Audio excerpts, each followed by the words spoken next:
Great to have you all back again. I saw some intentional networking going on. This is very good. Did everyone meet some interesting people already? So interesting conversations?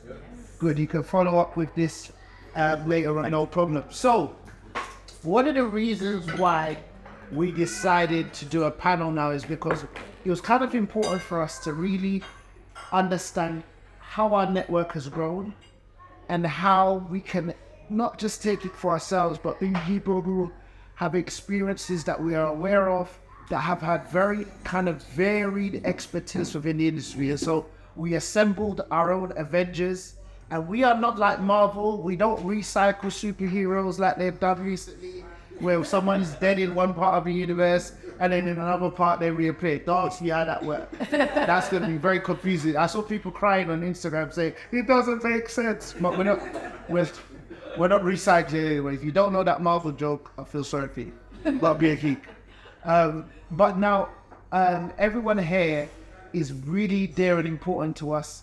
And I have to make a mention to this. So you would have seen, if any of you follow us on social media, that over the past kind of 8 weeks to 10 weeks, we have been running our first ever business and mentorship program. Yeah. And again, this is a testimony of something which seems easy until you have to actually do it. But with us today are a few of our graduates, ladies and gentlemen. Could you stand if you're a graduate from our program, please? Yes.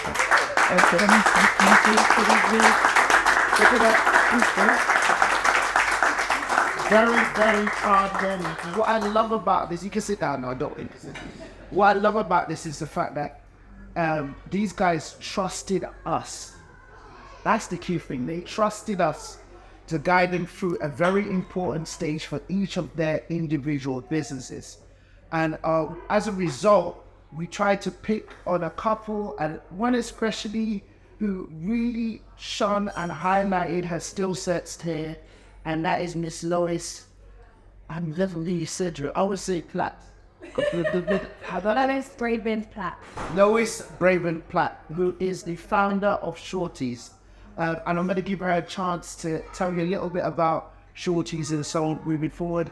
Lois runs a very dynamic business, which she's going to share you about. But what we love about Lois, and I'm sure all of the graduates will tell you, is Lois is passionate. Am I right, guys? Yes. Very passionate about her business, eager to learn, does not play when it comes to implementing what we were teaching, to the extent where she would learn something on Monday, and then before the next event she's doing, she's like, oh yeah, by the way, I implemented all of these different things you said. And I'll be looking at me for like, oh my days, this is like, so we had to get Lois that. Andrew Fuller. If you know Andrew, make some noise, please. No need to just do that, but I had to do that. This is my brother. Yeah? I stole part of him from Leif. It's originally Leif's brother, but I, by default, got a piece of the brother, did I? I forced my way in there, literally, when they told me to go away, because I was too old. Now I'm joking, but still. But Andrew is what I call, he epitomizes what I call an entrepreneurial hustler. And when I say hustle, I don't mean in any strange kind of way. The way in which Andrew has manifested himself now into a businessman, as a thought leader, somebody who is a literal spokesperson for our community, is something that when I see, like, I have to remind myself I know him. I say this to Leif at work all the time. I'm like, do you see what we'll start talking for half an hour when we need to do work about the stuff that you're doing, which is just amazing. But really great that you came here. And I know that I won't be able to afford you next year, so I'm have to meet to this goal, right? I'll just keep it real right there. But next up is, let me tell you a very story of how this worked out. So Zishan is the COO of a company, a group called the X-Leading Group. And I was a client of this group for over a year, actually, right? Over a year as a client. And an opportunity came up for me with the CEO as a judge partner to become a partner in a subsidiary of the group. And as a result, and the guys were telling me, I am the uncle, right? I'm the self-proclaimed uncle that's coming to the team, right? And just tries to act fly. You know the uncle that we like. Try it though, is that? No, like actually, I'm like, I get so excited. Leif will tell you that ever since we've been working with XVD and I've been in the office and with the team, it's just rebirth ideas. It's given me another zest for life. Corinne was asking me for weeks, why do you keep working in Paddington? Why are you not in Mayfair anymore? And I dragged her in a couple of days a week and she's like, I get why you're in Paddington now. Like, it's just such a vibe, and it's something that I needed. And as a young chief operating officer, this guy is second to none amazing.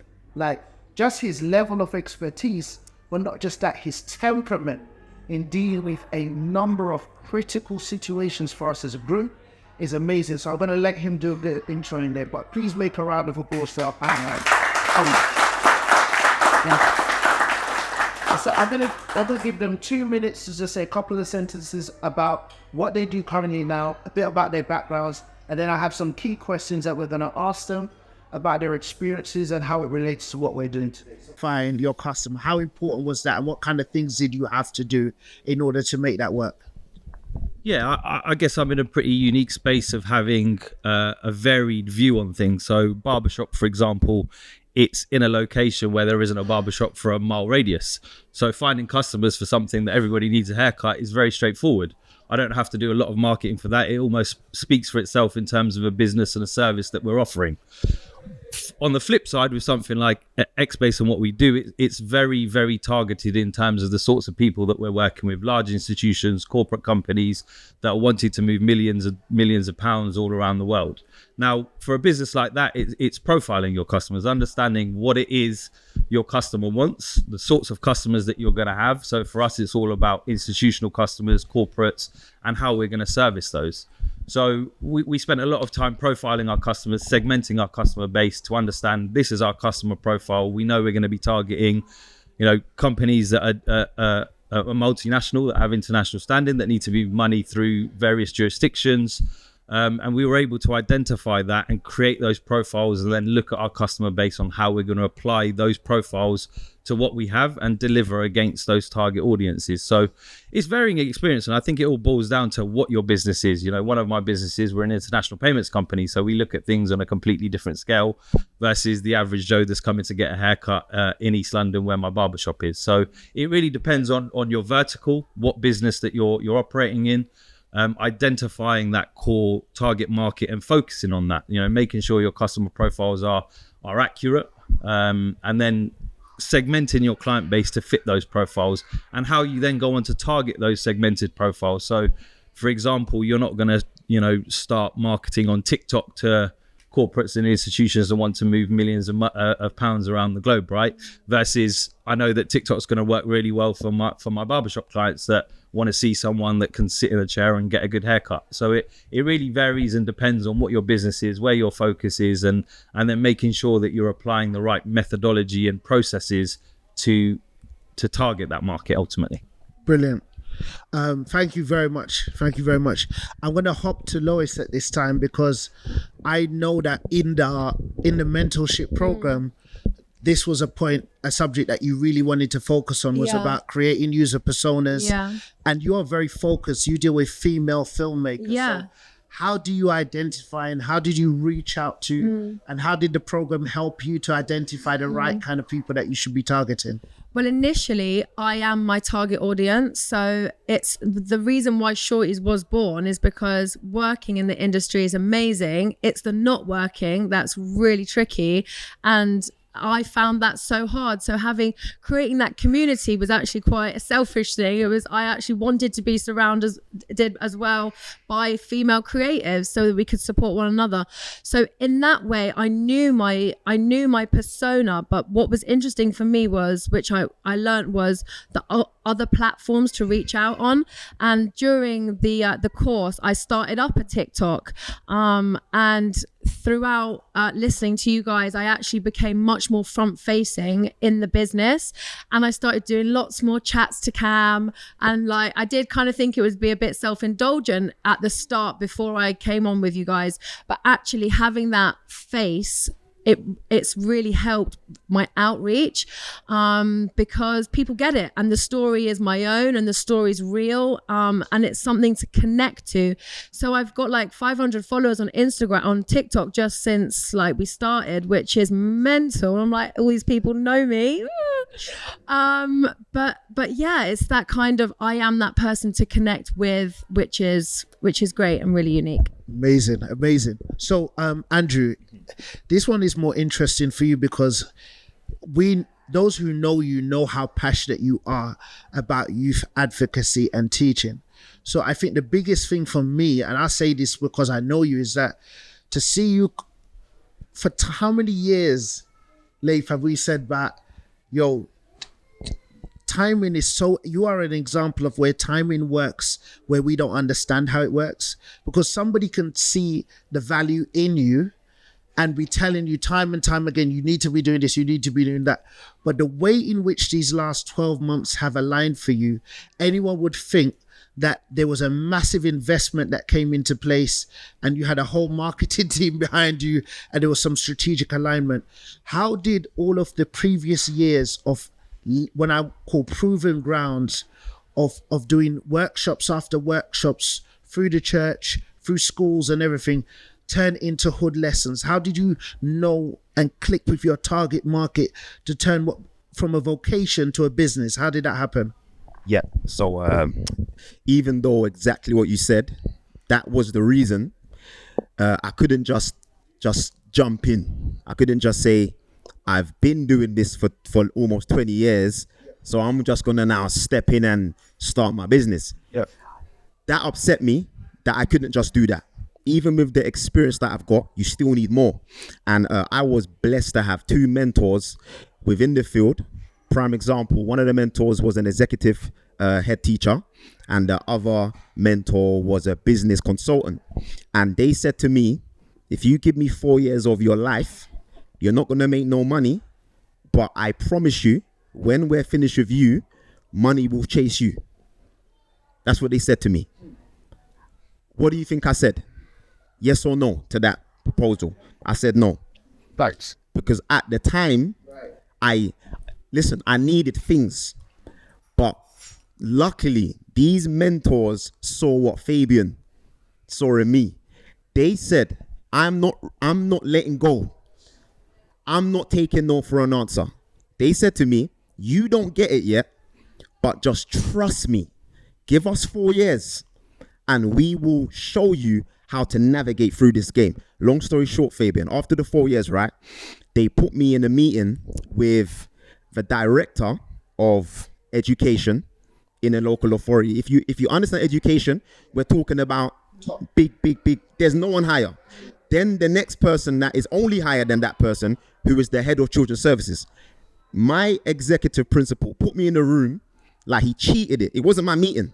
But he said, hey, I've got a guy for you to meet. He didn't even say to me, Andrew, tomorrow we're going to do this. He just said to me, listen, I've got a guy you got to meet. I didn't even know who he was. I sit down, I'm thinking, there's grapes on the table. That means that's a serious meeting. When there's grapes, that means it's important. When there's grapes on the table, because that's a big meeting. Yeah, no tap water. No. Only bottles. Straight bottles. That's it. And the guy asked me one question, said this, what makes you he said, I've heard you're an elite trauma-informed practitioner. They've even made you senior. They said, what makes you different? I kid you not, guys, right? The guy was trickling at his eyes were trickling in the next 5 minutes. All I told him was this. Every young person that I work with, I've been there before. I felt their pain. I know where they're coming from. Their mum was my mum. Their dad was my dad. So I see them. I'm launching a company. This is new business. So don't put this on social media yet, because we got some haters that like to bite my ideas. I'll be honest. Facts. Right? And we're calling this new charity, I See You. right? So I see you simply says it. I see you, Fabian. That's all I did. Young people aren't being seen. People are acting like they're being seen. They're not being seen. I see them. I am literally there sitting down playing football. So I'm like a senior now, Fabian. You can't just, you're emailing someone else now. Right. When I go to the school for the first 6 months of my interventions, I'm sitting in the lunch hall. I'm doing PE with them. I'm going football, swimming, trips. They're thinking, what's this guy sitting down with the kids like that? That's where we win. So how I've won in the last year, I've done what no one else has done. Go into the school, don't look at the money, don't look at the impact, get to know the kids, get to know the young people. And literally, Feb, I kid you not, that is all I've done to get in the door, Literally, that's it. But I've got to have the info, the knowledge. When I'm in the door, Right. I can get busy. So let me tell you something that's so impactful, right? And this is something that was why I say entrepreneurialism isn't for everyone, right? Because you may not have to leave a very comfortable space in order to reach your potential. Why do I say that?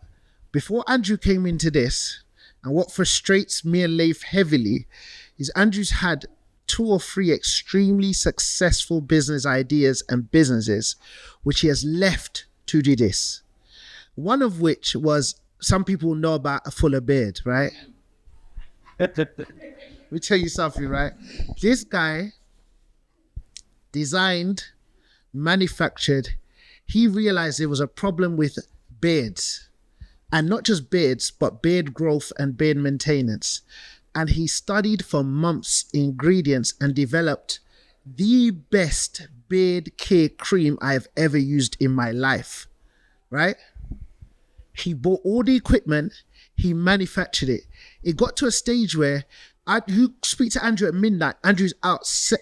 He was selling beard cream the same way the guys on the corner are selling the other kind of food. That's how. Am I lying? This is how in demand it was. We had an inquiry from the Middle East for thousands of creams, right? Thousands. Am I telling the truth, right? Inquiry. But you know when you see something, but you don't realize the intention, and I'll tell you straight what God had for him. So I'm looking at it from a commercial brain like, man, Andrew, there's no way you can't be doing this. But that was never the plan for what he was to be doing. What I see him doing now, I tell you what, I'm so glad that you made the decision that you made, because the impact that he's having right now, if you check his socials, there's some interventions he's doing that I don't think people are even ready to actually see what is happening with our children. And I just had to highlight you there because I want people to understand the realness. Like, I can go through these list of questions and you can walk away with strategies and it's great. But it's almost like I'm pumping you up for motivation and then you leave and you go back to your actual lives. That's something that's very different with FlowConnect. And anybody who's done our mentorship will tell you, we would cut the mentorship class and start talking about real life situations, because I feel that people don't address real life enough when it comes to business. And so one of the things that I want to touch on is this, and I'm going to run this one back to Z, is, and I know he can answer this really well. Like, in business, you face challenges, right? And we talk about, we have sidebars. We got Abs here as well, who's our head of partnerships at XBD. The 3 of us often will talk about challenges and things that we face, but how has the challenges you faced, especially when it comes to maintaining client bases, how have you used those challenges to help you moving forward to where you're right now? Yeah, I mean, I think it's part and parcel of life almost, right? Challenges, difficult times, and it boils down to what that does for you. Do you take that challenge as, that's it, I'm finished, I don't want to do anything with it? Or do you react to it in a positive way to turn that into a lesson or potentially something that will translate into something further down the line, right? Life is hard. Business is hard.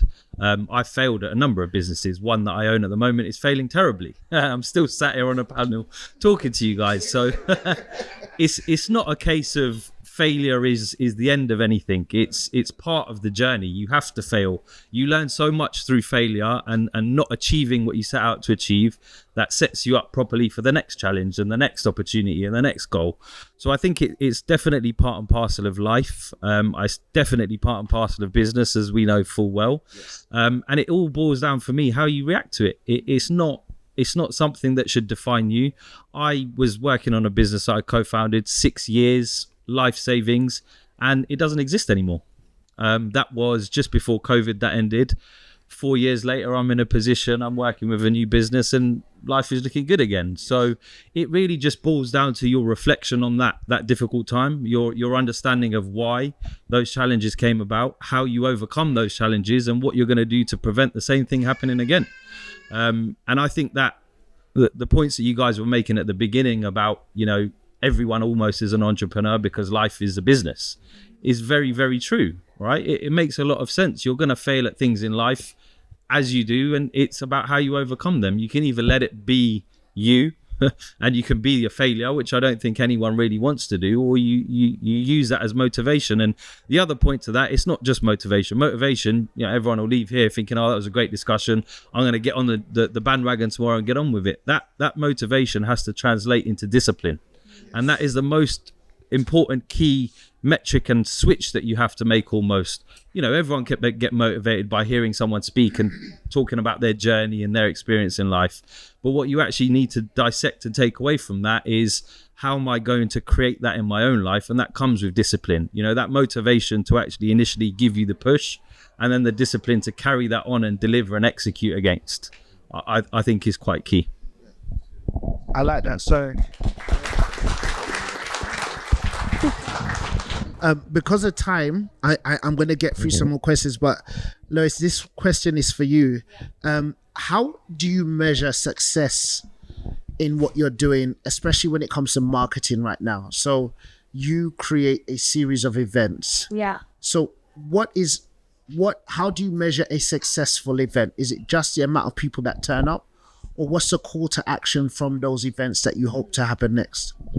So what's really beautiful is that I set up a Shorties WhatsApp group that women in the industry can join and also add people to. And there's 250 women in that WhatsApp group.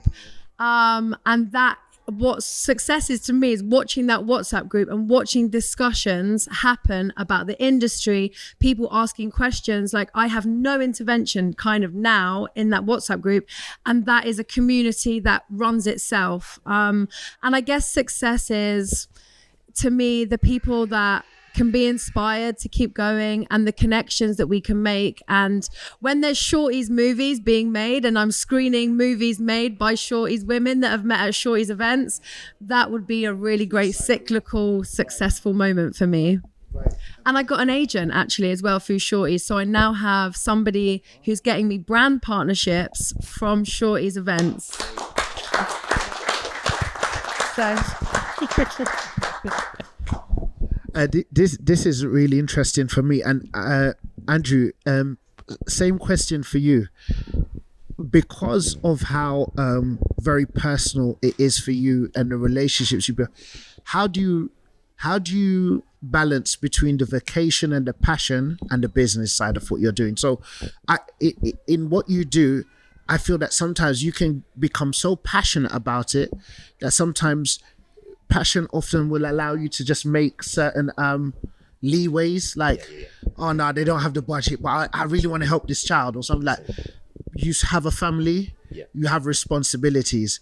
How do you keep that line in the sand as visible as possible whilst being impactful but still being about your business? You know this answer, Fabian, because I look, and I'm going to say this publicly, for anyone that has friends and family who you want them to do great stuff, I'm just telling you, right? What Fabian and Leif offer is what my mentors offered me, and that's why I'm where I am today. And it's this: I got the talent, I got the gift, I got the voice. That don't mean nothing. I was not strategic. I did not speak the money language of the people upstairs. That's it. They would only see me as operational. No one cares about that. I'm just the guy that can run fast. So I'm just Usain Bolt. You don't want to be Usain Bolt, because after the race, what are you going to do then? You got to learn how to be strategic, and that is exactly what I done. So the answer to that question is this, Fabian, right? I had to know my products. That's it. Once you know your products, products have price. So I had to understand, when someone says you're a mentor, I have to respectfully let them know, hello, I train senior mentors to train their mentors. I'm not a mentor. No, I mean that. No, for real. Because you got to know who you are. Right. If you know your products, then you understand I'm not a mentor, because then you're going to charge people at mentor price. Right. I'm a consultant. I'm a specialist. Right. So when I have my products, who, like what you said, know who they're aimed at. My client, this is where it's crazy, Fabian. My client isn't the child. No. Think about it. So who I work with every day, that's not my client, you know. Like, I only get to my heart client, which is the child, if I've successfully negotiated with the major client. Yeah. That's the local authority. Yeah. And those are companies, organizations. So that's how we did it, Fabian. We had to knuckle down and do the dirty work, which was, the hard work was sit down, write your products, do the bio, the aim, implementation, impact, price, per child, per group. And that's where we are here today, Fabian, where we can say, and it's never been done. I'm saying this boldly. Yeah. For 1 year, we've been funded with no funding. How does that make sense? Say that again. No one's ever we have no, you know, when everyone says it, you're working with the young people, you've got these bids, you've got these charities, people, not one person, not one organization has funded what I'm doing. And I'm going to put this out there, not for boasting, you know. Right. We are very nice.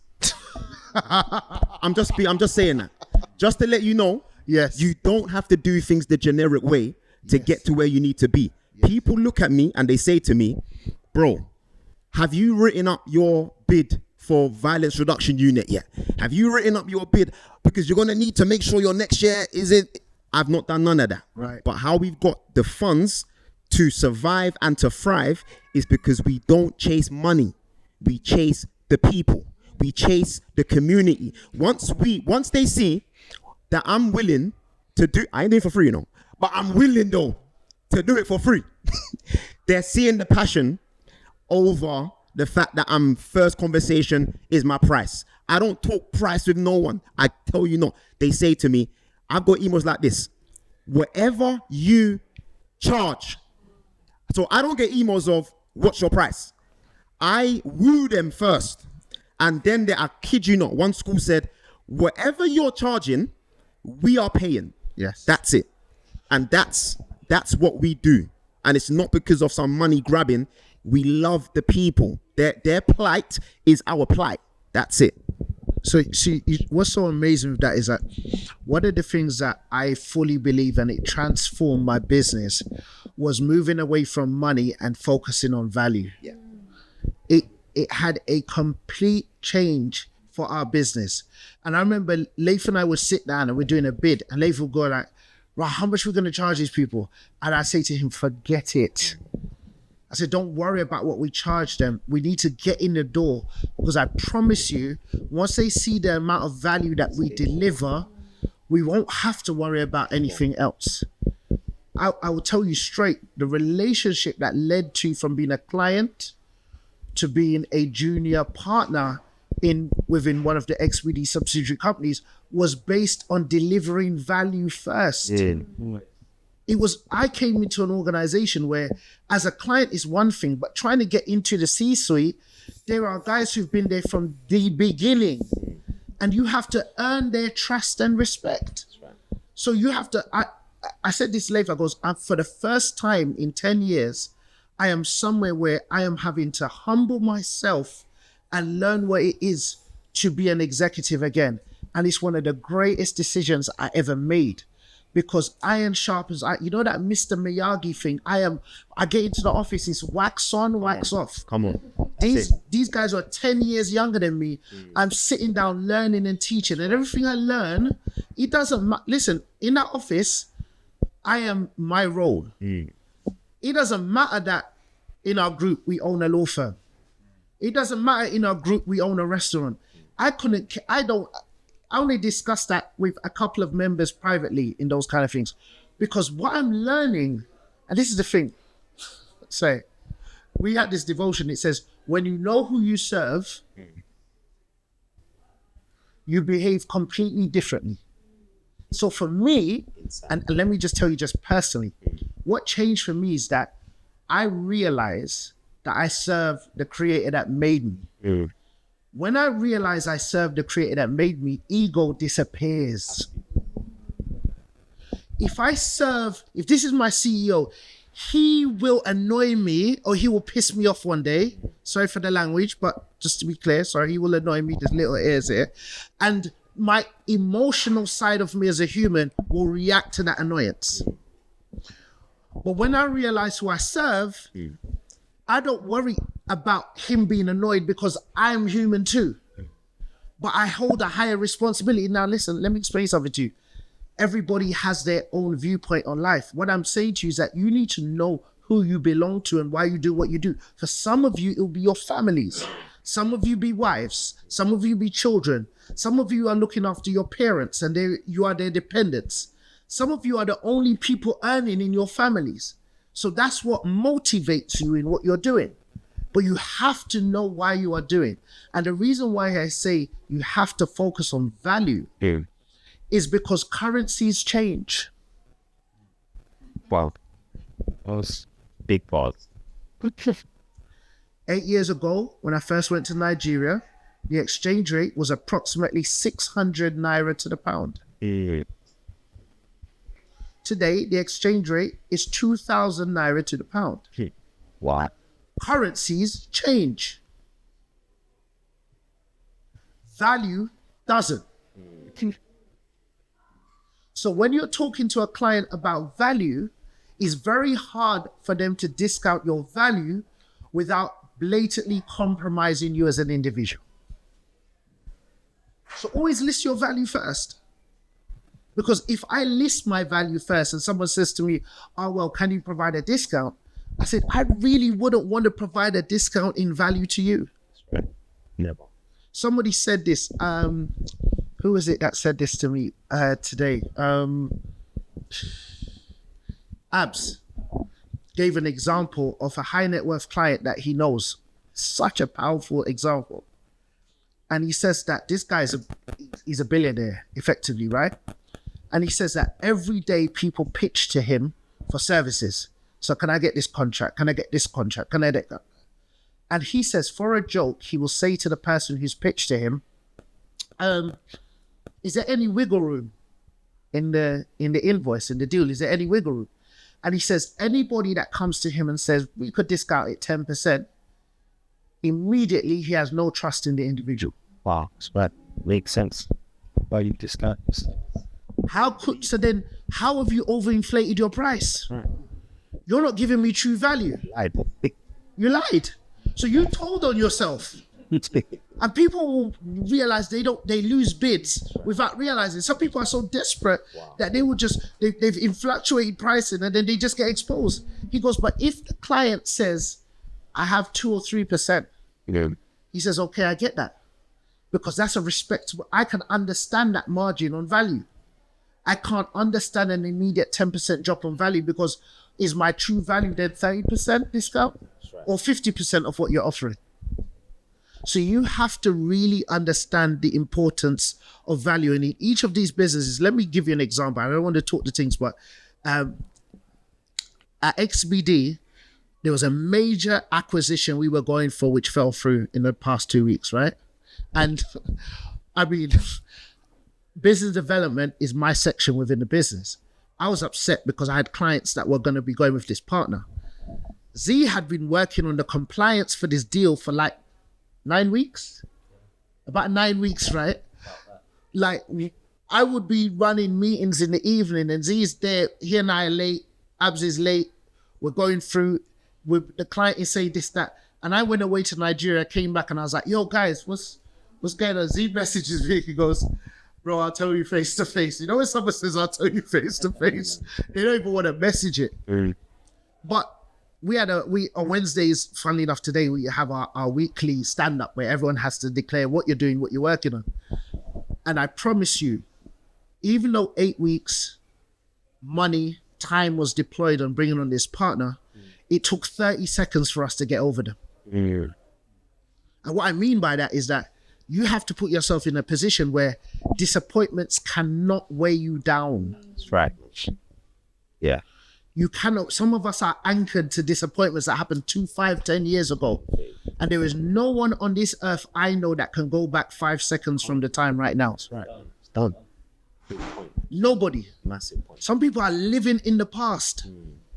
You have to get yourself up. I promise you today, you need to focus yourself. Listen, this guy, I'm sorry.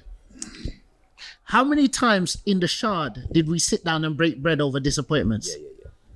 Massive. In one of the most expensive buildings in London, we sat down as men thinking, we don't even know how things are going to run. Yeah.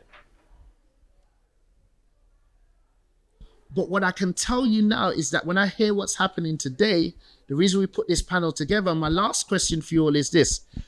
If you have one piece of advice that you can give everyone here today that you think could have the most impact that you want them to walk away from, is what is it? And just starting from you all the way down, just give one piece of advice that you had to give someone that has had the most impact on your entrepreneurial journey. What is it? My entrepreneurial journey and also my journey just as a creative, and like especially after COVID when everything's been really tough, I would just say tenacity is key. You have to have a lottery ticket to win. If you don't have a lottery ticket, you're 100% gonna lose. And just keep going would be my thing. When you get up, just learn and get up stronger and just keep going. Tenacity is key. My one piece of advice, one of my best friends said to me, talk about what keeps you. So don't talk about what Jordan Peterson says, all of these. I'm not them. Talk about what keeps me. And what keeps me is this, right? My past is very, very colorful, and it's a lot of dark colors. I know where I want to be. I can't let my past hold me back. So my advice is, I would even say, don't see it as advice. See it as a to-do. If you don't transform, you are going to transfer. If you don't transform yourself, no matter how high you can climb, your past will catch up with you. I've been there. I've been at the highest heights, and it wasn't the deal that broke me. It was something that I did not face 5-6 years ago that put me in depression, or that put me in a state of anxiety. So my number one lesson is, because I know I'm going to be greater than I am now, I can't afford for things that were brushed under the carpet to sneak up on me when I'm getting a bit on in my business career. So my day-to-day thing is basically this. Look in the mirror, just like MJ said. Focus on the man in the mirror. Focus on being the best version of you. Focus on being calm, being long-suffering, being patient. Those are the intangibles that I believe when you get to the top, that's going to keep you there. It's not about what's going to get you there. I've been many places, but I've not stayed at many places. And the place I'm trying to go now, I'm trying to stay there. That's my two-piece. Great bits of advice there, guys. I'm struggling now. No, I think for me, start and don't stop. However hard things might get, and they will, however difficult, however good things might get, just keep going. I think that's really, really important. No one is coming to save you. No one is going to come and do this for you. It is you against yourself. Don't compare yourself to people, and just keep going. Success boils down to the people that don't stop. You just have to keep going. Whatever is thrown in your way, whatever hurdles, whatever pitfalls, whatever successes, just keep going. It's a game of the survival of the fittest, and you will achieve success, and you will do that eventually, unless you quit, because then you're not in the game. Yeah. Thank you. Guys, can we just give a big round of applause? Right. I just want to say, Does anybody in this room have any questions to ask the panelists? This is your moment. All right, we have one question here. Yes. Can you come here? Is that all right? Or well, actually, just speak up from where you are. Can you stretch it? I'm just coming. You come here. Okay, thanks. Oh, sorry. Good evening, everyone. Can you hear me? Yeah. Okay, my name is Chantal Martin. I'm an aspiring entrepreneur. It's a process. Thank you. So my question is about mental health. Everyone's on their own journey. As you all at the different stages within your business, how have you navigated your mental health? So I'm going to direct it for each one. For you, when you just started, your anxiety and stuff like that, creating the group. For yourself, Andrew, you talked about trauma and your different like colors, but mainly dark. How have you navigated this space where something might trigger you and bring it back to that place? And for yourself, first of all, I really commend you for this authenticity. Not a lot of people talk about a failing business happening now. It's usually like, 6 years ago, my business failed. So how do you navigate that space and avoid burnout with your multiple businesses and a failed business? Oh, sorry. No, I shouldn't put that out there. It's going to succeed in Jesus' name. But like, how have you navigated that space where it's like one's failing and obviously it's pulling you down, but you've got other businesses to focus on? Should I go back again? No. Okay. Okay. I guess from my perspective, looking at it, failure is not the end. Like I said, I think it's part and parcel of the journey. You've got to understand why you failed, what is failing, to be able to deliver against that. It's not easy. I'm not sat here and saying I've not had some dark moments and thought about why am I doing this, but ultimately it is that motivation, that discipline to want to keep going. You either stop and let it consume you and don't achieve what you set out to achieve, or you look at it, reflect on it, learn from it, move on. Yeah, my one is simple. I think I mentioned it in what I was saying as my last 2 points. You just got to be aware of yourself. Don't think business, money, client, product. Think self. You got to think if you don't work, that can't work. Practically speaking, it simply means then if you care about your business, then you care about yourself. If you care about helping people, you got to care about helping yourself. And that means the week can't go by. Some days can't go by. Spend 5 minutes a day reflecting, asking key questions. I journal. That's my superpower. Journaling has saved my life and it continues to save. Don't be this whole extinguisher. Don't get to that level. The journaling, the therapeutic stuff, counseling, therapy, whatever it is, football, gym. But you got to do these things consistently before it becomes a mammoth scenario. Thank you. I mean, for me, like a lot of my stuff is online, and there were already like groups like Girls in Film and Women in Film that are a similar ilk of shorties. So it was kind of, at the start I was, I think comparison is the thief of joy. When I was comparing what I was doing, but what I'm doing is completely different. What I'm doing is for women starting out. It's more grassroots nurturing. But it was to see social media objectively in that way and actually not get completely caught up in it, which really helped me just stay balanced.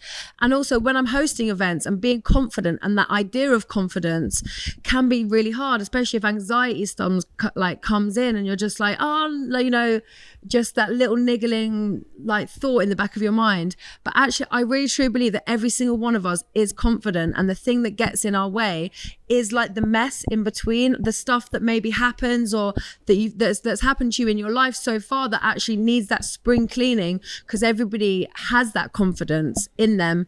But obviously that is like a daily struggle and something that the cleanliness needs to keep going, and that's how I keep my mental health as strong as it can be.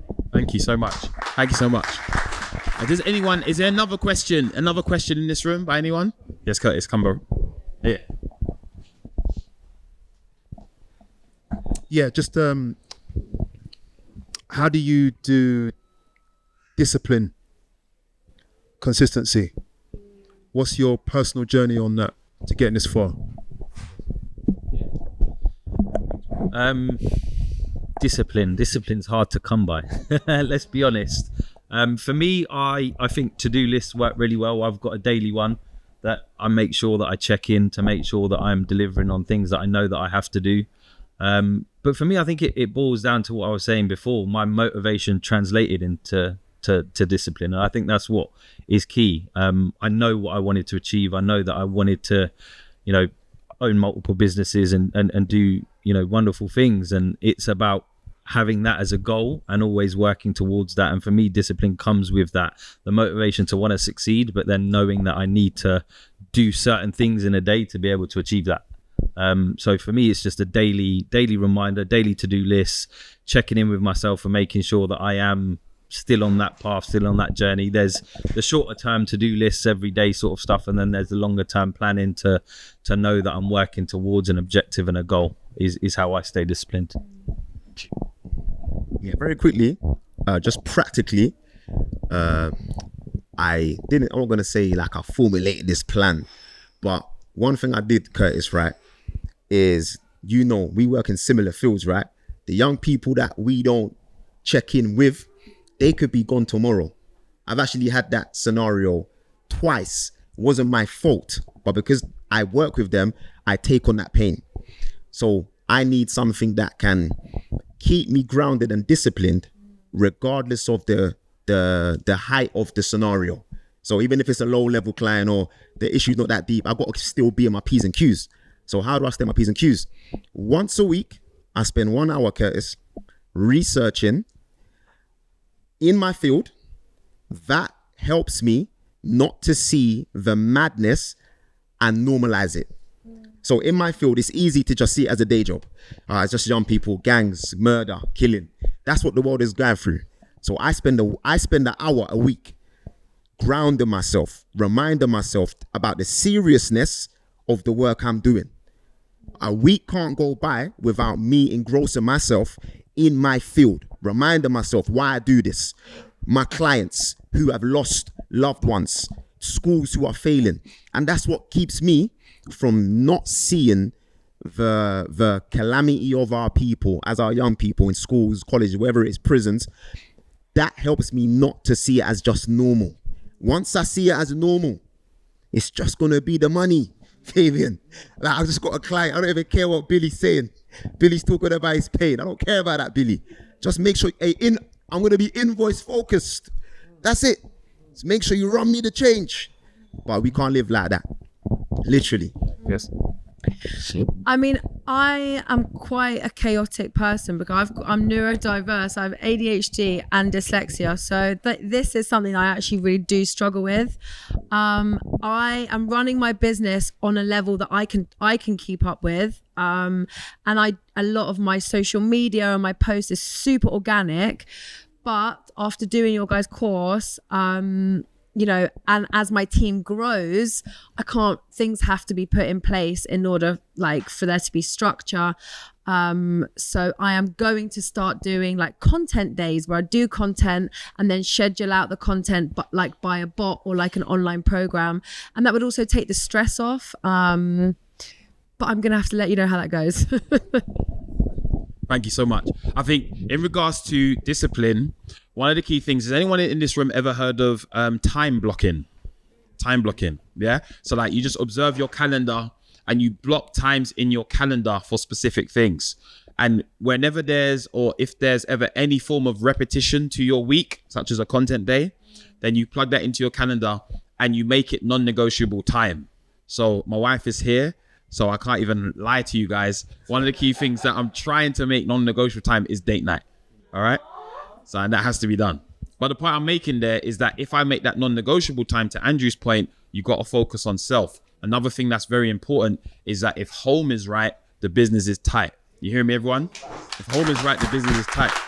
So you have to make sure that the way you run your home also is a reflection on your business as well. You might make money, but if you go home and the house is, you know what I'm saying? It's going to be a challenge. So it's hard to do both, but when you need structure, time blocking is a fantastic thing you can add to the list as well. I know we've got a question over here. Do you mind coming up, brother? Just asking. Is that all right? Corinne?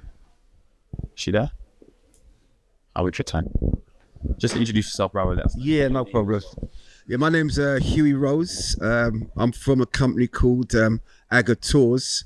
I specialise in travel. Just wanted to commend all of you that are here today. Funny enough, in connection to yourself, I'm also a co-founder of a youth organization called Manhood Academy Global. You know about them, yeah? All right, so just to give you a little journey about that, is because I do my trips to Africa purely, I did a group trip to Gambia and I brought a brother over called Davis. So Davis rolled with me. He didn't want to come actually. So one day I went to him and said, bruv, just man up and come Africa. So he got his money together, walked into the cash point, paid his deposit, he came over. And he came to an event there called, it was called a Roots Homecoming. So families from here, America, they all come back to know about their roots. So when he saw what happened, he thought that some young people needed that transformation in Gambia. So when we got back, he said, we got to start this up. So he made me a co-founder, 7 other brothers, and it started. And about 3 years ago, it's an organic thing.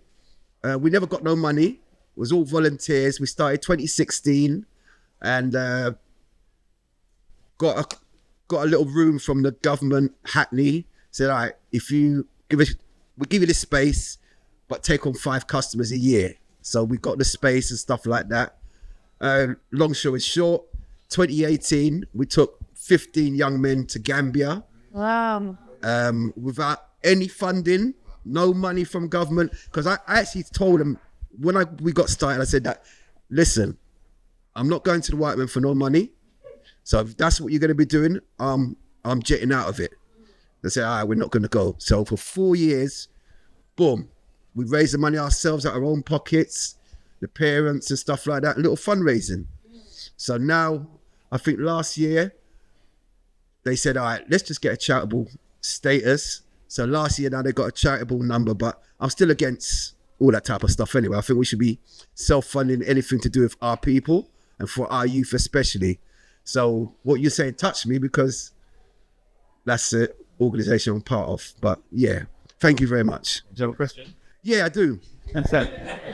Now, what it is, I always ask this to a lot of business owners, and I get a lot of business opportunities because I'm in the sales industry, been in the sales industry for quite a while, all different type of industries. So my number one thing is they always tell us about the good side of the business and stuff like that. And you've mentioned some of the difficulties. So with all of you, tell me honestly, what is the downside of your business? That's it. Thank you.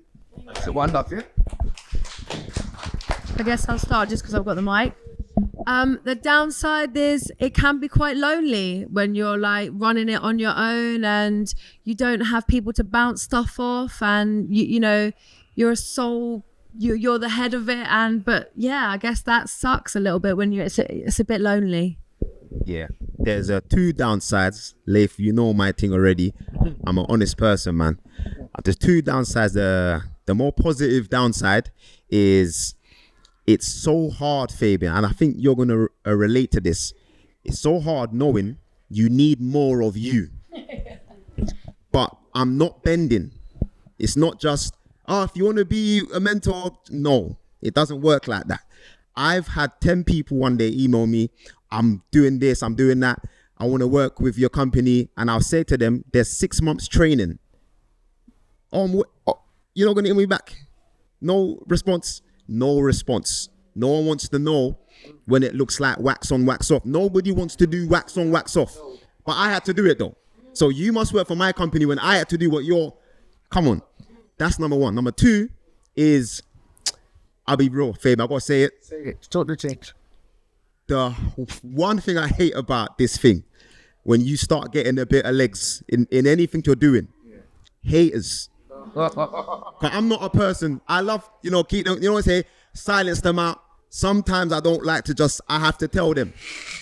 But that's the one thing that grinds my gears. The fact that, how are you hating on someone who's from where you're from? You never know them. You don't even know them.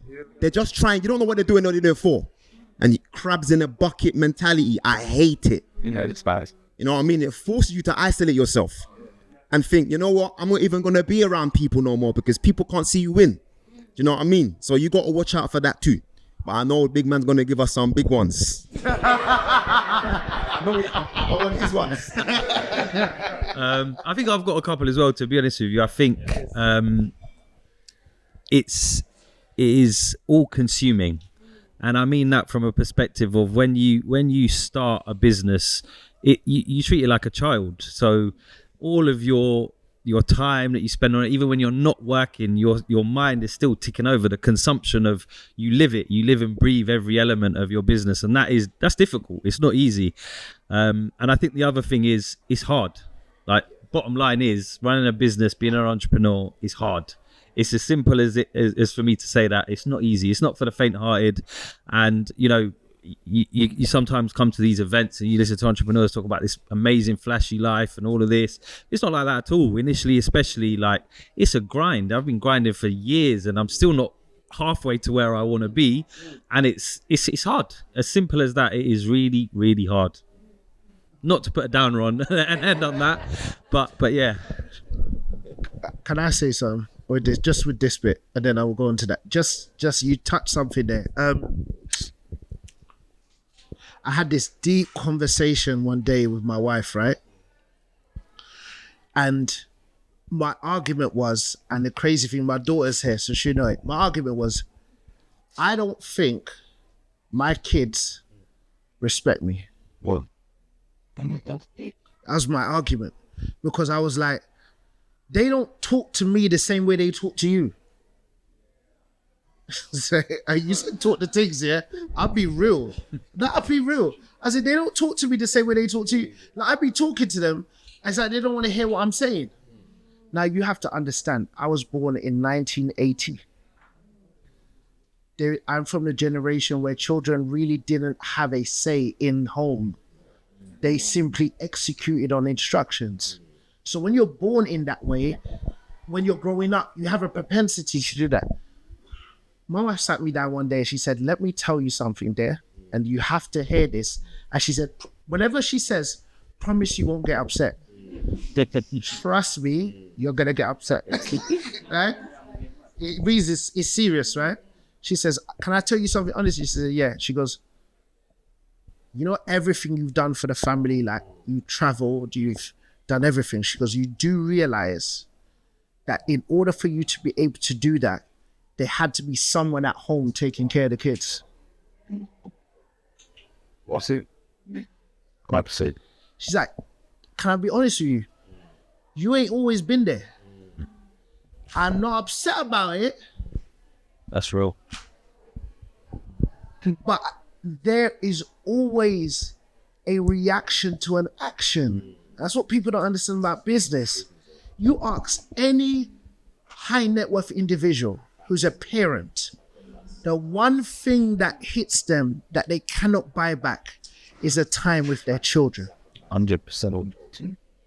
And that's what business is about. It's about sacrifice. And that's why I say to people, don't let people sell to you this thing. You're not going to get it coming to FlowConnect. Said that earlier. You're not coming here for some, and we're going to make it. And this week, you're going to get your 10th deal. Let everyone say, rah! And no.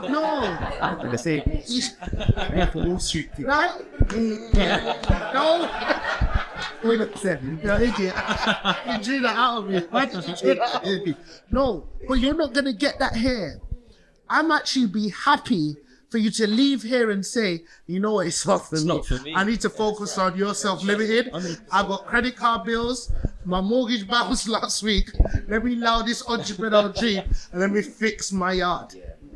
I would prefer that. 100%. Because then too many people don't go out there eating this fake cat juice, this go-go juice that they're drinking when real life issues are happening outside. So did I say go-go juice? I'm old. I'm an old man. I'm an old man. I just have to get these not laughing after me. They're old too. No, I'm joking. But still, but that's just it. I have to keep it real with you. Not putting down your dreams, but too many people don't tell you what that journey is like. It's a narrow road. And there are things that you are just going to have to sacrifice in order to get to where you want to get to. Can we have a round of applause for our panelists, please, at this time? Amazing. Yeah, go on. I just want to say on that note, I love you, baby. Hey, I love you so much. I just want to say that. you see you?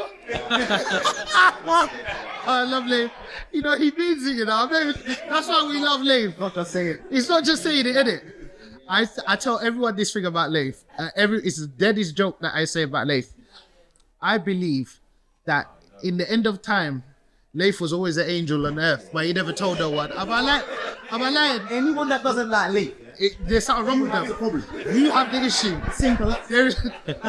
I keep saying, Leif, tell me you're an angel. Really, like, you know, what was that show where the guy was an angel walking on earth, and then I was like, Leif, he's a real angel, but he'll tell me later one day.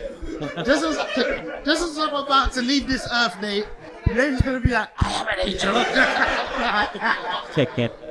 Can't deal with him, seriously. Leif keeps us grounded, boy. Tell you that for real. But listen, facts, Corinne, is this not our highest ever attendance of? Give yourselves a round of applause. We've never had this many people. Never had this many people. We have had 3 people at the front and run the same amount of food at the same event. We don't care. And you guys have been there as well as see. It doesn't matter how many people are here. We put on the same event. We do the same time. We do the same Q&A. We do everything because the value must remain the same. What did they say? Many are called, few are chosen. If you come here, you have the benefit. I have 6,000 followers on Instagram, right? Every one of them got the invitation and the link. The fact that you decided to come here, you got to say, you want to say, yeah, come. No, don't, I feel like you need to interject now. Seriously, I'm glad they've no, it's a reason. There's a reason. So I'm touchy to say it. So say it. Yeah, stand up. Where else stand up? You can stand right there. That's gonna.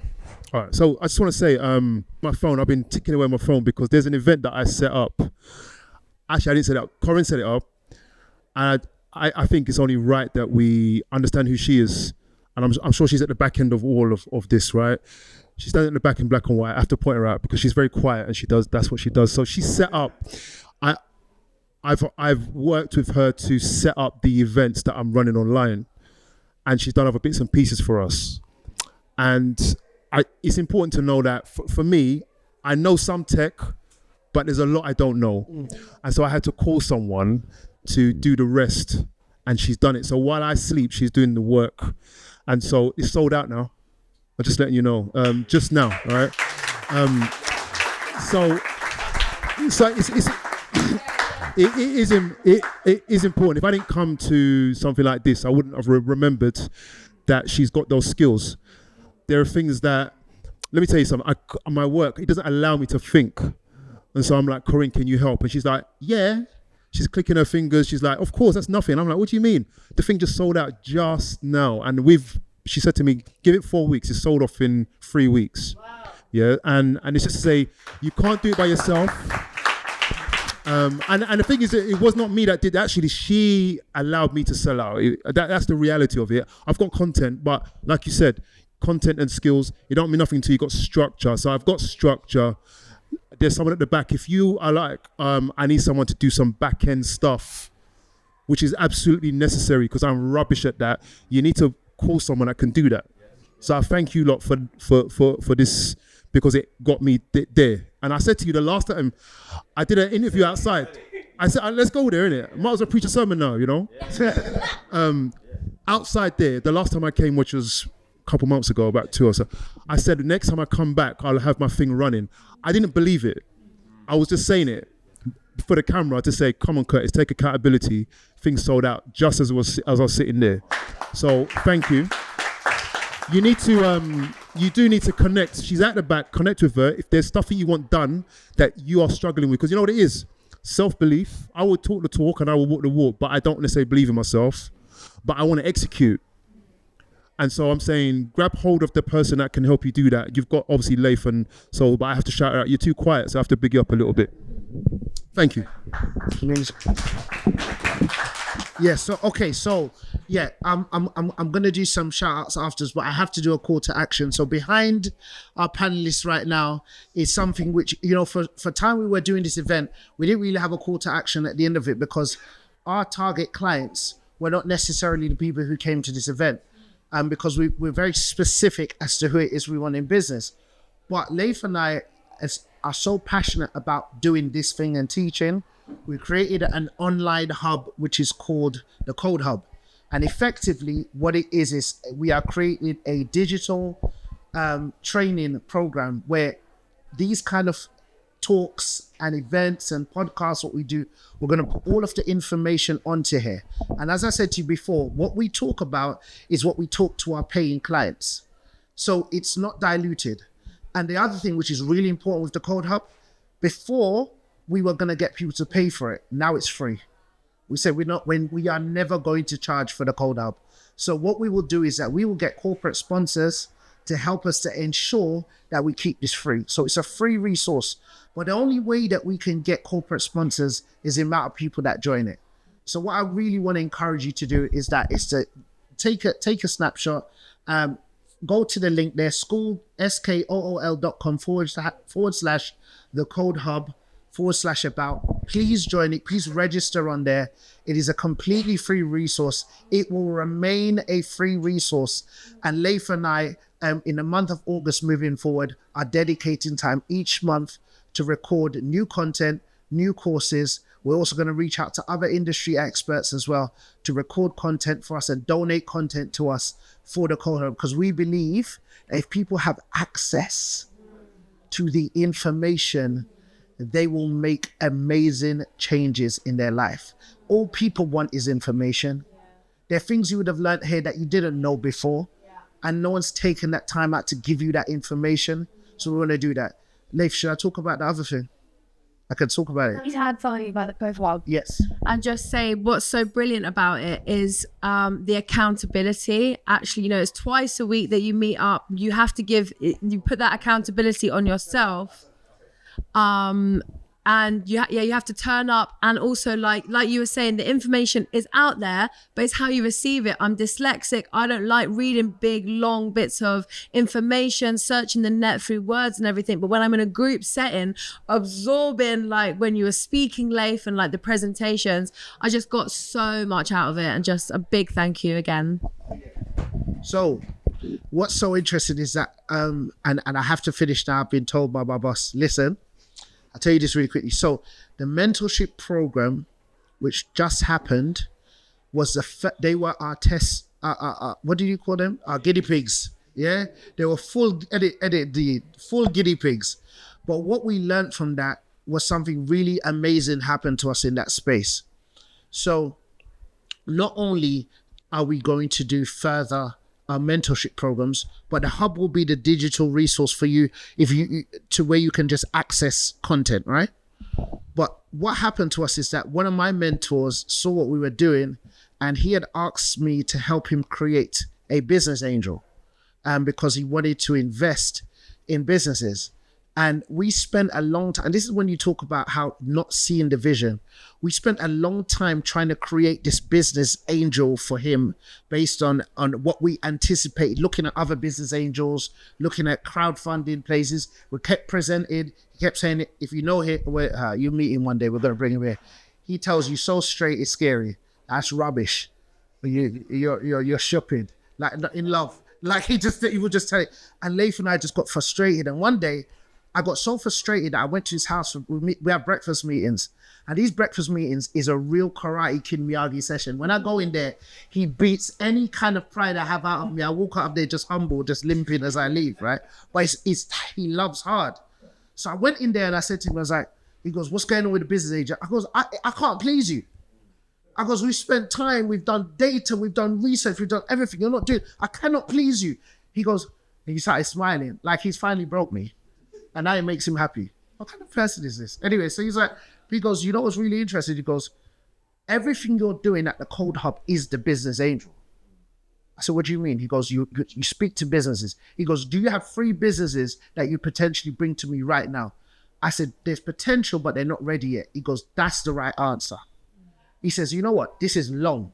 And I tell you, this is what he said. This is long. He says, you know what? Next week, I'll give you £1 million. You say that again. Next week, I'll give you £1 million to start your business, Angel, and just get on with it. And when anything that comes at the end that you put your own money into, sit down at the table with me. And once we burn through that $1 million, we'll put another 10 in. Wow.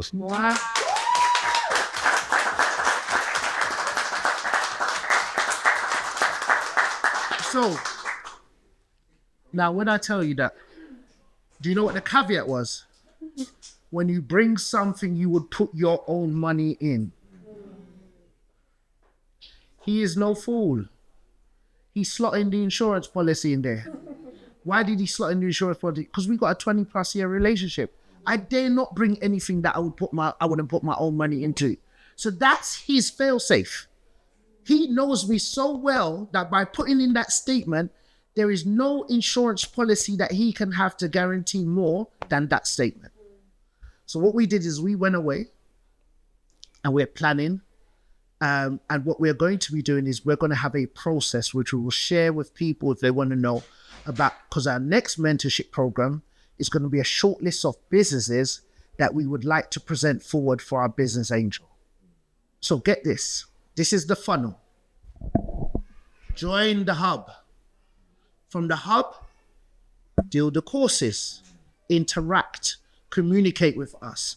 From the hub, you get invited to a mentorship program that shows you have discipline. You complete a mentorship program. You are not guaranteed any money just for completing a mentorship program. But as someone said, if you don't buy a lottery ticket, you can't win nothing. Then from that, we will select people from the mentorship program who then may also go on to get investment in the business angel. Does that make sense to everyone? You understand? We have an opportunity to do something. There are investment and angel hubs out there with tens of millions of pounds. We want to take the seed that we get and grow it. And we need your help to do it. Is that okay? Thank you very much. Please network. Please join and connect. There's some fresh, what do we have there? Do we have the chicken? We have the monster. Listen, plug, shameless plug. This is the best restaurant in London. You better eat the free food that you have there and bring your family back and do birthdays. Thank you very much.